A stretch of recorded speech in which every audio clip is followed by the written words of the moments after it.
Shalom, it's Danya with the Tree of Life Bible Society. It's nice to see everybody tuning in for their TLV Treasures lesson for today. And here we have it, folks. This lesson is very meaty. A lot of revelation in this one. It was interesting because I had this, I had one of those moments where like God spoke to me right in the middle of talking to me about the lesson. It was very fun. I'm rewriting it as I'm writing it. Okay, so the adult lesson, the Children's Bible Interaction Bulletin, it's called our Children's Devotional, has all kinds of really cool questions and a crossword puzzle for the kids. And then, of course, the TLV Treasures Word Find and the picture that goes with the first part of the story from Exodus and the picture that goes with the next part of the story from the book of Matthew. And this week it's called Showdown to Show Up. What the heck do you mean by that? What that means is that whenever there's a showdown, there's time for God to show up. So don't be worried about a showdown. Don't be worried about things when they look like you're at the water's edge. And if God doesn't show up, you're going to all be like taken out. Because the truth is that what happened with the Israelites is that as they were running, I love this little kid's book. Isn't this fun?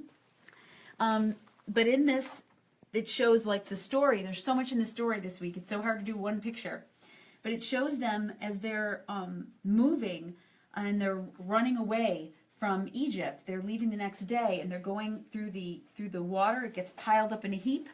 But I love this because it takes a minute in this picture to show that on one side of the heap, on one side of the pillar of cloud, where did that pillar of cloud go?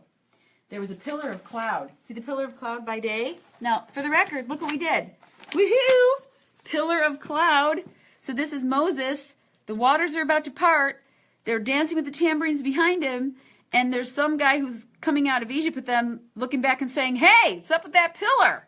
That's what you got to talk to the kids about. How did God save them from the Egyptians racing after them in chariots to try to drag them back to Egypt? Well, God put a pillar of cloud between them and the Egyptians, and there was darkness on the other side for the whole night, it says. So there was light coming off the pillar. And I know we like to think about it at night it was the fire and the day it was the pillar of cloud.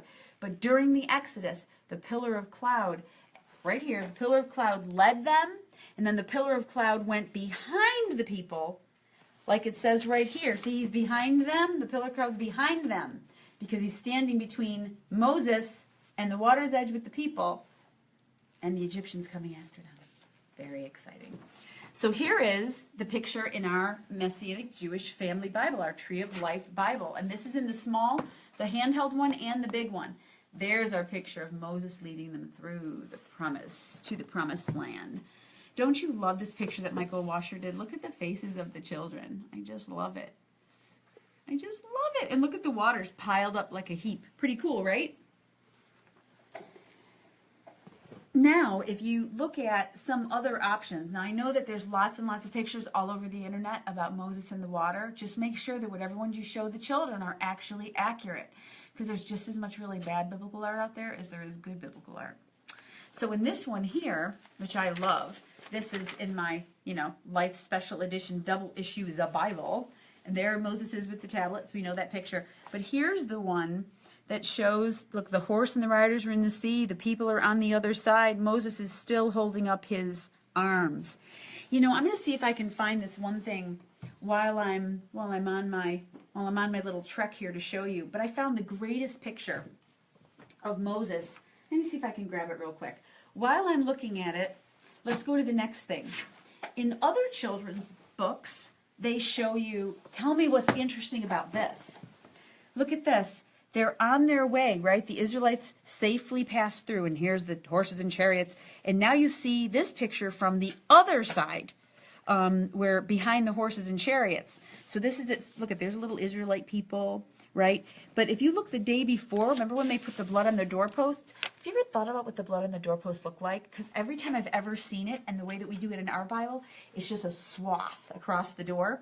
Well, this is the little children's Bible that was really, really famous and big when I was young, and the one that my grandmother gave me on Christmas Day. It was done by Jews and Christians together. It was very well known Bible. But look at this. I never even realized this. But when I turned back and I was like, oh, the Passover picture, look at that. What is that symbol? If anybody out there knows what that symbol is, tell me. I've never seen it before. but it definitely, oh, you know what? It looks like you know what it looks like, which is kind of crazy. Doesn't it almost look as if they took their 3 fingers?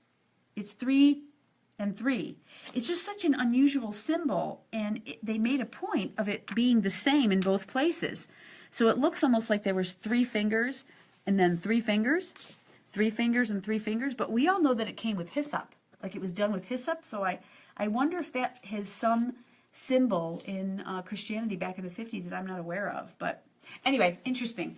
These things, do you realize that someone out there is going to look at that symbol and go, oh my gosh, that's the symbol of something, and someone's going to build a whole doctrine around it, because that's what people do.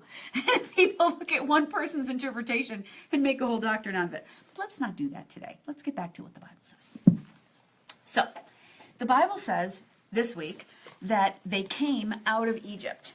And the story that we're talking about today and what we're focusing on is the fact that, and this is the thing I was hoping that you would teach the children. When you have a conversation as a parent or a teacher and you feel like God has instructed you to do something, do you ever talk to the children about how you hear God and what miracle and sign God is doing in your life that is a miracle and a sign to the children? The reason that I ask is because this lesson talks a little bit about how it is that they came to trust Moses. Have you ever thought about the fact that Moses was raised in Pharaoh's house, and he's taken the people away from Pharaoh? Now, you know there had to be some family drama there. We never talk about it, but can you imagine what it must have been like for the Israelites to trust the guy that used to live at Pharaoh's house? Like, realize there was a couple signs and wonders. You should talk to the kids about those. You know, when he puts his hand in his cloak, and it comes out and it's leprous, and he puts it back in, and then it's not leprous. So God did give Moses some signs to show the Israelites before he went to Pharaoh. But at the end of all this, realize they've seen the plagues, but they weren't there for the conversations between Pharaoh and God. Excuse me, between Pharaoh and Moses, and between God and Moses. And so they didn't see the rage of Pharaoh against Moses, because they wouldn't have been in the king's court. Thousands and thousands and thousands of people had to just trust this guy, Moses, who they barely knew. So the great thing about the miracle that happened at this event, so why do you think that miracle is the one everybody knows about? The one where the waters part. Here's another representation of it, as he's holding up his arms and the waters are parting. They don't even show the waters parting in this one, but this is another one. Moses dividing the Red Sea. Do you even see the sea in that picture? You can't even see it in that picture. But Moses was there holding up his arms for so long. He was holding up his arms for so long that eventually he became so exhausted he needed 2 other people to help him hold up his arms. I was kind of hoping I could show this to you. Let me see if I can get to it really fast. I'm not really good with my technology the way that other people are, but let me see if I can figure it out. Nope, I clearly cannot figure it out. All right, we'll skip that for now. This is the thing I want to finish with.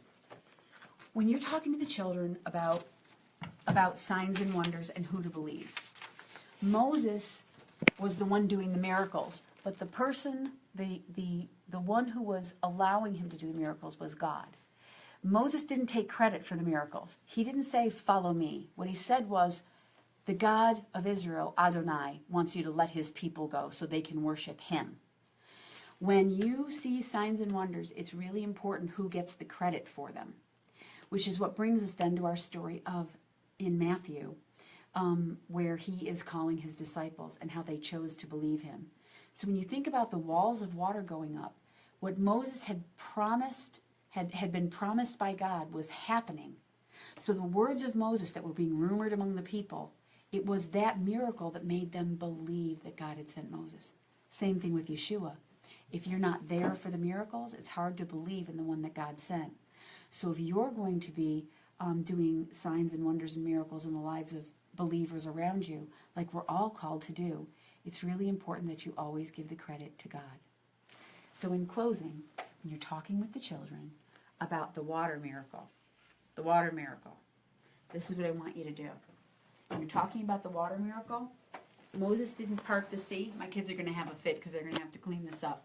But this is what I was doing. So take it from this angle. So think about the God of Israel doing this. The God of Israel, they made me promise not to do this on the Bibles. But the God of Israel, it was his breath that divided those waters. It was the breath of God. So it was something like this. That's what you should teach the children to do. Teach the children that the breath of God can move. And that's a sign and a wonder to the world. So when God breathes through them, got my Bible, when God breathes through them, like he calls through a shofar, God's going to use his spirit through the people of God that love him and give him credit. And he can do miracles through you, just like Yeshua taught the disciples to do. We're all disciples of the one and only God of Israel.